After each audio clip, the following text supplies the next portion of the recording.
Welcome to the Functional Medicine Radio Show with your host, Dr. Carri Drzyzga, known internationally as the Functional Medicine Doc.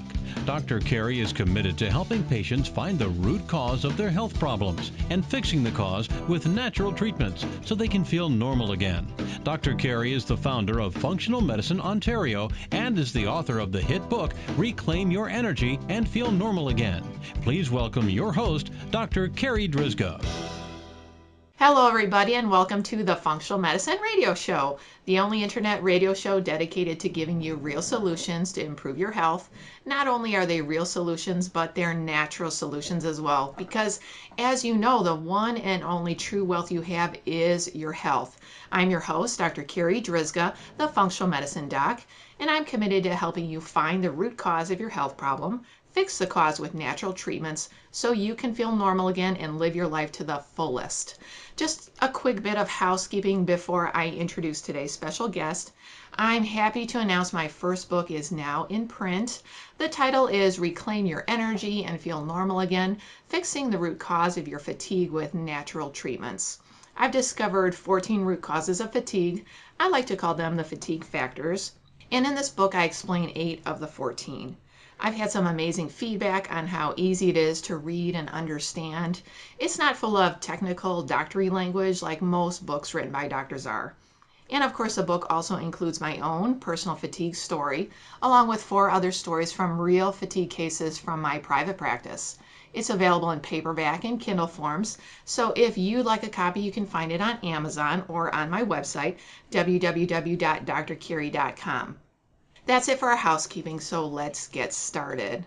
I'm very excited about this week's show because we will be talking about treating breast cancer naturally. And just a quick note that this show is not only for women. Men also get breast cancer. So tune in and listen because today my special guest is Sergi. Let me tell you a little bit about Sayer. He is a widely recognized researcher, author, and lecturer, an advisory board member of the National Health Federation, and the founder of the world's most widely referenced evidence-based natural health resource of its kind. He founded greenmedinfo.com in 2008 in order to provide the world an open access, research-based resource supporting natural and integrative modalities. Sayer's work has been published in various online and print publications, including Truth Out, the Wellbeing Journal, Mercola.com, and the Journal of Gluten Sensitivity. Since 2003, Sayer has served as a patient advocate and an educator and consultant for the natural products industry and health and wellness field. Sayer, thank you so much for being my special guest today on this episode of the Functional Medicine Radio Show. Well, thank you so much for having me. It's a great honor. I love what you're doing, and I love talking on this topic. So it's really great to be here. Sayer, you have been a really busy guy during the past year. I've seen you on so many different health summits. The Evolution of Medicine Summit, the Future of Nutrition, the Detox Summit. You have just been out there spreading the message about natural medicine. Yeah, it's been just a really great honor because there's so much interest in what you would call evidence-based natural medicine, and that was exactly my intention in creating Green Med Info. Was, I had a lot of anecdotal experience as well as personal healing experience with natural interventions, and I was shocked to find so much research out there and so little awareness of it. So for me, it was just a labor of love over years to put together the resource, and now it's a matter of just going out there and spreading the good word about it. And I've had a lot of help by these summit hosts in doing that, so I'm very grateful. So you and I both know that there is a lot of research when it comes to natural medicine, and like you said, a lot of people and a lot of other doctors don't realize the scope of research that's really out there proving that what we do works. So today we really wanted to focus on breast cancer. It's a topic that I get asked about a lot in my private practice. So can you tell us what is some of the latest research about breast cancer? Oh gosh, I'm so happy to address this because this has been the most revolutionary change in the literature itself that I've seen since I started doing this work a decade ago, which is just in 2013, a National Cancer Institute commissioned expert working review on cancer decided that we should reclassify some of the most prevalent cancers that afflict women, particularly ductal carcinoma in situ, or DCIS, which is one of the primary, quote, early cancers detected through X-ray mammography. In fact, it's really controversial to start with because in situ means non-moving, right, non-expanding, and cancer is like the zodiac sign, Cancer. It's like a crab that expands. So it's sort of a contradiction right there, which is why some early on classified it as stage 0, meaning, it's really not cancer. But because of the way in which we look at cancer as an ever-expanding sort of juggernaut of lethality that's, again, based on just some predetermined gene sequence being mutated, then everyone thinks, oh my gosh, you either have it or don't. If you do, find it early and cut it out or irradiate it out, and then that's the best approach. But what this particular review found was that it should be classified as benign and an indolent growth of epithelial origin. And this is such a profound finding because just in the past 30 years, 1.3 million American women were diagnosed with this type of early stage cancer, and they were almost invariably, I'd say 95% were treated with lumpectomy, mastectomy, chemotherapy, radiation, as if it were the same as aggressive invasive cancer. So this didn't really make it past an initial blip internationally through the mainstream media headlines, but no one seemed to really grasp the implications. And still today, because of the up to 17-year lag between the clinical published research, as you know, and clinical practice, or the standard of care, no one is really seeming to raise the awareness about it. So this is the primary research finding that I think everyone should know about, and that's mind-blowing in the implications. That's huge. So can you explain to our listeners the role that industry plays in breast cancer awareness? Yeah, this actually feeds directly into this finding, because what's happened is that since 1985, Breast Cancer Awareness Month, which I personally, before I started doing the research, thought was some kind of, governmental, public-oriented awareness-raising event, right? Every month during October of the year, there's this huge push to get women to identify the preventable ways in which they can, obviously not get breast cancer, which is use mammography and then find it early. And this was actually created by the company that profits from the two major oncology drugs for breast cancer still today. And that is a corporation today known as AstraZeneca. But at the time that this Breast Cancer Awareness Month was founded in 1985, it was actually Imperial Chemical Industries, a corporation that produced chemicals, some of which were known carcinogens, and their pharmaceutical subsidiary Zeneca is technically the company that owned the patent for tamoxifen, which is behind Breast Cancer Awareness Month. So as you can see, this is an industry that created a quote awareness month to pink wash away from anyone's mind that there's such a thing as a cause for breast cancer, right? A carcinogen. Go on Breast Cancer Awareness Month's website, AstraZeneca's Susan G. Komen, type in the word carcinogen, and guess what you will find? Absolutely nothing. That is proof that this whole brainwashing scheme is based on getting women to funnel themselves into mammography screenings, which are inherently breast carcinogenic. That's the major issue with the breast screenings, is that if you even have the BRCA 1 or 2 genes, guess what? They confer greater risk for radiation-induced damage in your breast leading to breast cancer. So any woman that's thinking about the breast cancer-related gene, about mammography, should at least be screened for it ahead of time, which again is a highly contentious issue because a corporation, Myriad Genetics, once owned the right to screen for that gene, and it was thousands of dollars to do it. They just lost a legal battle, and now you do own the genes in your breast, and you can have them looked at for less money. But there's such a vicious web of interconnections and conflicts of interest that hopefully that gave you a sense of really what's going on. I know for a lot of our listeners out there, their mouths are open and they're saying, "Oh my God!" But it is true. There's a lot that we've been spoon-fed that we shouldn't believe in, And that's why I really love that you're on today helping to spread this message and to cut through a lot of the confusion out there. So one of the questions that I often get is about mammography. You know, should I have a mammography? How often should I get mammography? Is it even safe? Should I get thermography? Can you dispel some of those rumors and some of the confusion? Well, what the research shows clearly is that mammography, because what it's doing is basically screening a asymptomatic population, meaning women who have no symptoms of breast cancer are told to do the screenings ahead of time to prevent it from emerging. And what's happened is that this, for the past at least quarter of a century, has resulted in an expansion of the detection of early breast cancers, but which has not led to a reduction in overall mortality from breast cancer, which leads us to believe, or almost proves, that they're not detecting actual cancer.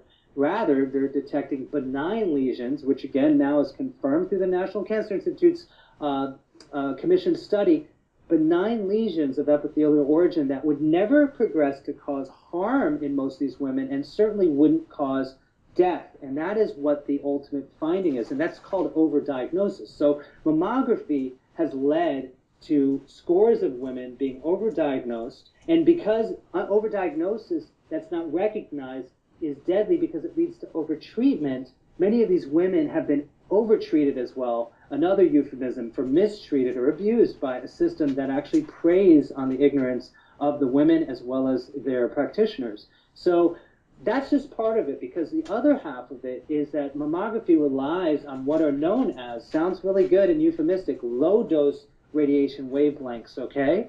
They're known as 30 kilovolt peakage wavelengths versus higher dose ones, like which are released in, say, exposure in Hiroshima to nuclear blasts, which are in the 200 kVp range. Now, what's been found in numerous studies is that lower dose radiation wavelengths, like used in mammography, have between 4 to 6 times higher DNA damaging properties in breast cells than higher dose radiation. So in other words, the radiation being used to diagnose these cancers early in healthy breasts are planting the seeds of future breast cancer in these women. And we know that this is the primary concern with having the breast cancer susceptibility genes 1 and 2, is if you have them, your body has a harder time repairing DNA damage that is caused by radiation. So again, it's just, to me, highly immoral and unethical for those promoting screening to not bring this to the awareness of the women who are actually undergoing it.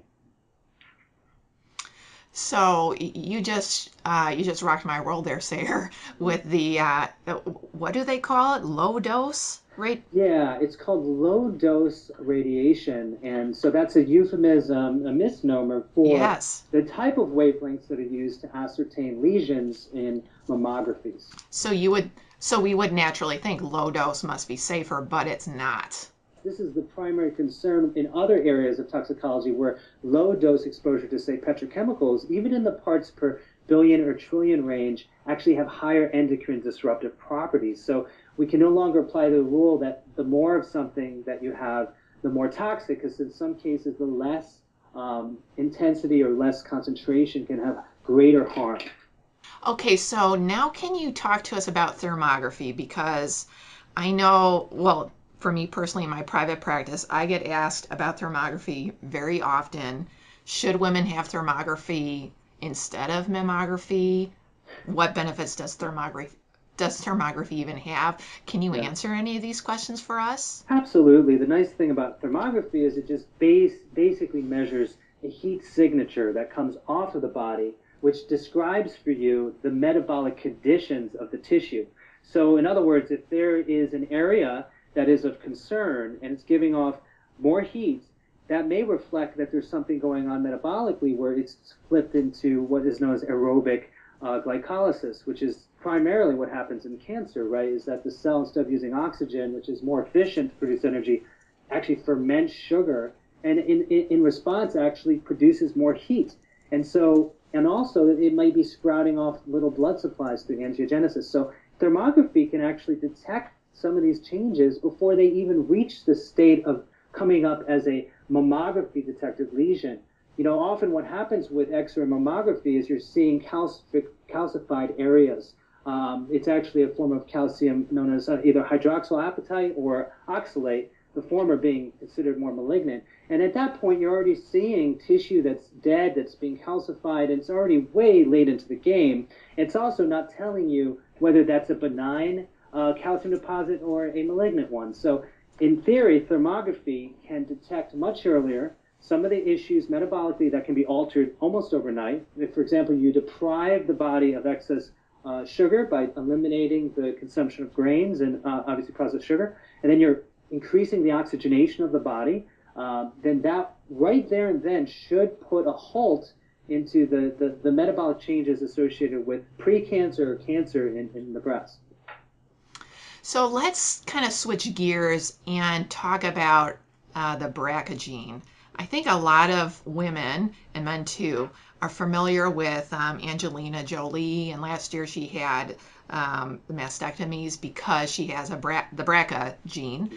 Can you talk about that? Is breast cancer purely genetically based? You know, that's such a great question, because ultimately we can say now with certainty that absolutely it is not, and that's because there are only 20 to 25,000 protein coding genes in the human body, which is crazy when you consider we have 100,000 proteins at the least that we need to account for. And so what that's basically led us to understand is that factors beyond the control of the genes, specifically the primary nucleotide sequences of the DNA, those 3 billion base pairs, are responsible for all of the proteins, and then certainly the behaviors that those proteins express, which relate infinitely more complexity, are not going to be contained in the primary sequence of the gene. So at the very least, to deconstruct the gene meme, which is the whole fatalism notion, yes, anyone who pays reference to BRCA being the primary determinant of breast cancer risk versus environmental effects of nutrition is actually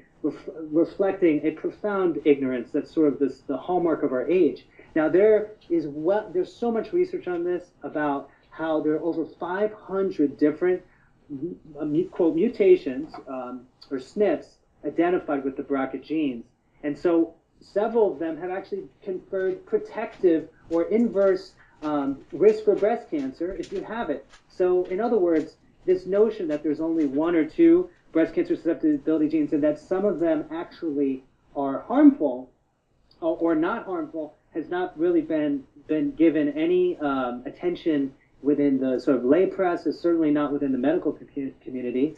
And furthermore, the BRCA 1 and 2 genes are primarily known to cause harm because, if, for example, if the gene is exposed to dioxin or low-dose radiation exposure, again through something like mammography, it deactivates further this functional protein product, rendering it more likely that the DNA damage is going to take hold and therefore lead to breast cancer. So we have to limit exposures to chemicals or detoxify our body of those that have accumulated, obviously limit radiation exposures, which mammography is the first thing that I would consider not gratuitously exposing a healthy breast to. So it's almost revealing to us how backwards everything is when it comes to our concept of prevention within the conventional system.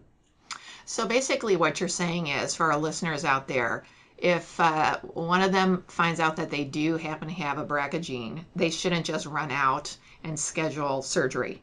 No, because everyone has a BRCA gene. They have BRCA gene 1, 2. It's just that there's so many different quote polymorphisms. Okay, if 1% of a population has a specific form, then that's considered significant. But there's literally over 500 different possible mutations that have been identified. And again, mutations are sort of, that's a bad word. It should really just be considered a variation. And then some of those are adaptive, meaning if your body evolved in an environment where a particular nutrient was not present, or perhaps certain types of chemical exposures were, then your body may have selected that particular gene in order to survive those conditions. Like, instead of looking at it as sort of a death sentence, we might look at it as adaptive. And so there's, and again, some of these polymorphisms have been identified to protect against breast cancer and breast cancer mortality. So again, anyone who presents the breast cancer gene unilaterally as if they know what they're talking about, it's just a profound misrepresentation. Okay, so let's switch gears again and let's talk about some of the primary causes and solutions for breast cancer. So let's talk about causes. So already you mentioned low-dose radiation. Mhm. What are some of the other primary causes? Some of the primary causes include endocrine disruptors, and one of the primary ways in which we get those into our bodies is through the use of body care products that are petrochemically based. And that happens in two ways. First, direct application. So anything that you are putting on your body that contains parabens, for example, or mineral oil, you are guaranteed to have part of that get into the fat and stay there and actually have a hormone disruptive effect, usually estrogenic. Second is that one of the primary exposures to a carcinogenic or estrogenic petrochemical is bisphenols, which include bisphenol A, S, F, and a whole alphabet now, in things like thermal printer paper. But they found the primary way in which it gets into the body is through actual hand creams and lotions acting as a way to accelerate the transference into the body. So again, looking at one's body care products and eliminating anything that you wouldn't actually want to eat, because consider, as you know, you eat something orally, it goes to your liver first, where you have an infinite number of steps possibly to detoxify it from your body before it gets into your blood, versus applying it directly to your skin. That's worse than eating it. So that's a huge issue. And then, of course, the wider question is, what are the other chemicals, some of which are known to be heavy metals, which have now been reclassified as metalloestrogens when we're looking at its endocrine role in breast and female-related malignancies, because low doses of cadmium and even some of the minerals you'll find in mass-market supplements like sodium selenate and selenite, which is a form of selenium, actually act as an estrogenic molecule.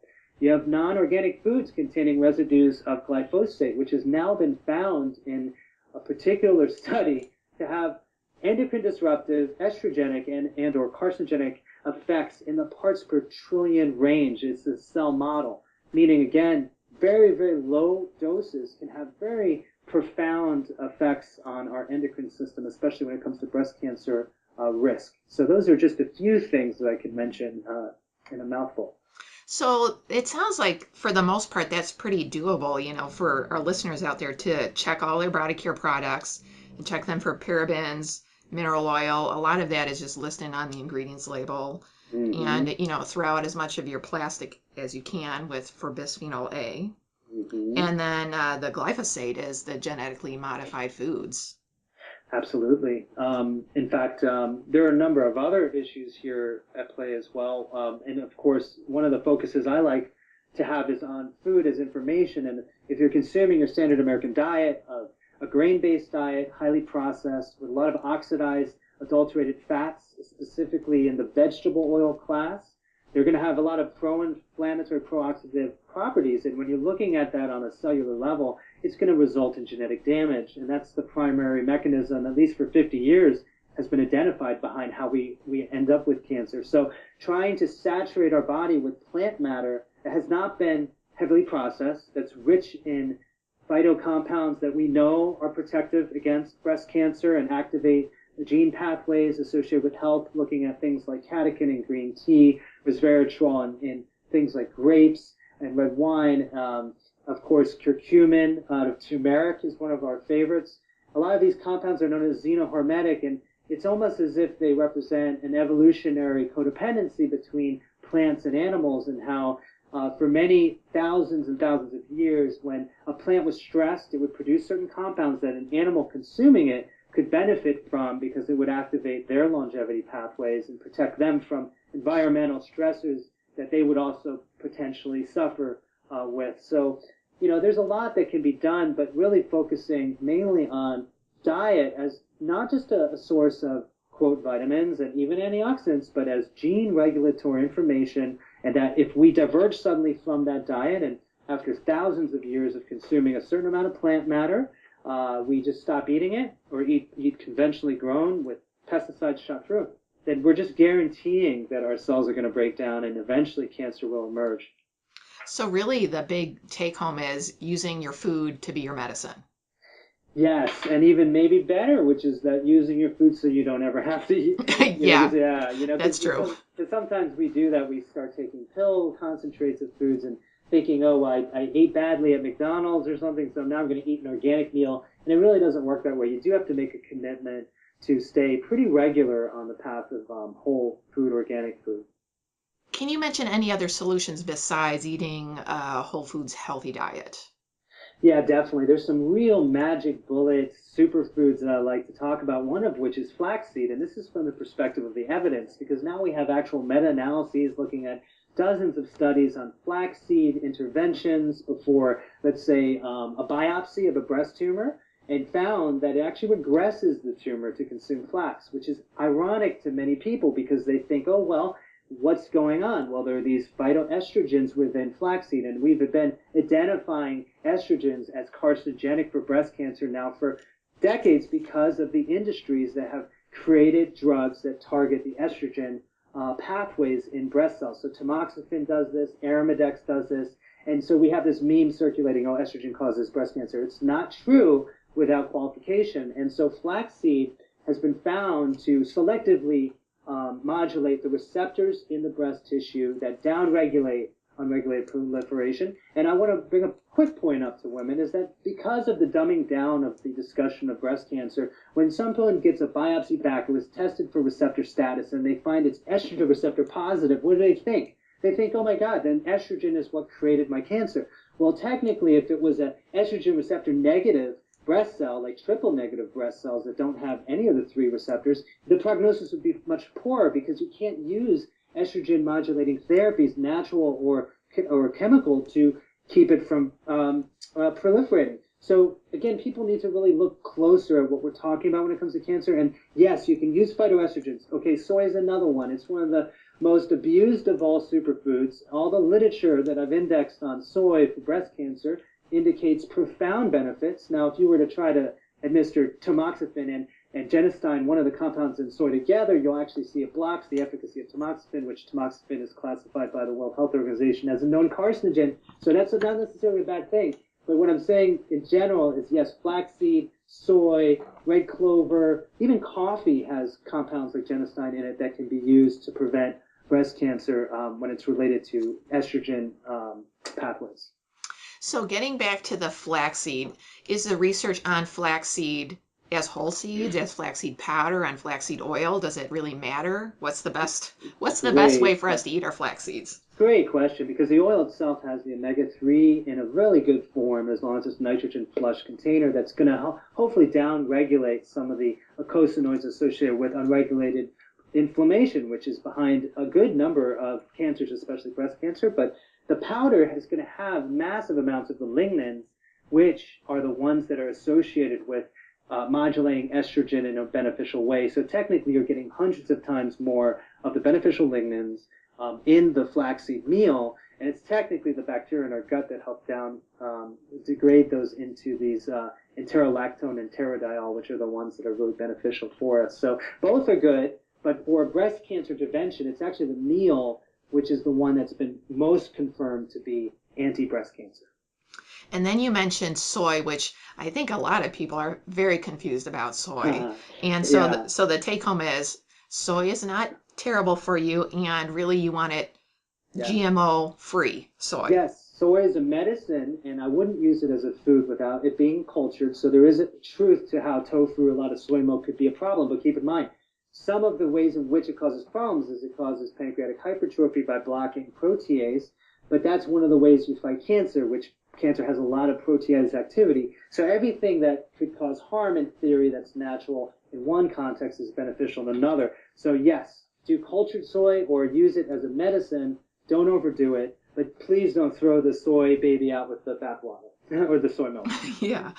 Sarah, you have been giving us so many key tips. So could you give us one more thing that we can do to protect ourselves from breast cancer, or any other nutrients or healthy practices that we can start doing today? Well, I would have to say two. One is, please don't fall victim to overdiagnosis. After 10 years, there's a 50% chance, 10 years on mammography, that you as a woman will be called back for a false positive breast cancer reading, which a recent study found after 6 months later, them knowing they didn't actually have cancer, they had in 12 psychosocial parameters the same adverse effects as someone who did get a positive cancer diagnosis, meaning the nocebo effect is so powerful that if you fall prey to the system and they tell you your breasts have cancer and they don't, you are going to be harmed profoundly. So number 2 to me is turmeric. Use it in your food. If you need to, if you're in a more extenuating situation, get a supplement form that's less atomized so you can get through the liver barrier and really get a physiological amount into your blood, because turmeric really is probably the most promising single intervention that I know of to prevent breast cancer as well as all the other cancers bundled together. Sayer, I would just love to keep talking about this, but we are running low on time. So how can our listeners find out more about you? Oh, thank you. Well, we have a daily newsletter and also weekly options. So that's for all the cutting edge research that we collate, or the articles that we write on a daily basis are going to be delivered directly to the inbox. Other than that, they can just go to greenmedinfo.com or find us on Facebook, and we're there to hopefully support them. So can they register for your newsletter through greenmedinfo.com?